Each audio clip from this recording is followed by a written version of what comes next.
Сәлем достар, бүгін сіздермен біз восточный пирог пісіретін боламыз. Оған бізге 2 жұмыртқа, 150 грамм май, 250-300 грамм ұн, 60 грамм шекер, 10 грамм разрыхитель керек болады. 2 жұмыртқаға разрыхителіміз салып, алдымен араластырып аламыз. Бөлек ыдысқа ұнымыздың жартысын салып, оған майымыз салып, 60 грамм шекеріміз салып, барлығын араластырып алатын боламыз. Осындай ұнтақ болған соң, үстіне жаңағы жұмыртқамыз салып, екеуін араластырамыз.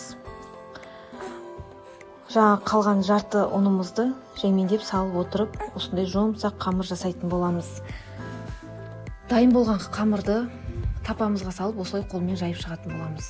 Менде 26-лық диаметрдегі тапа, вилкамен осылай тесіп аламыз. Начинкасіне 120 грамм мейіз, 120 грамм өрік, 100 грамм жаңғақ қажет болады. Жаңғағымыз бен өрігімізді осылай майдалап турап алатын боламыз. Тапамызға барлығын салып шығамыз, әдемелеп.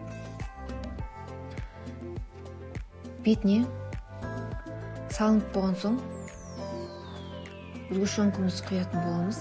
Менде тржеланиен сгущенкасы, деп немесе тржеланиен сгущенкасын пайдалансаңыз болады.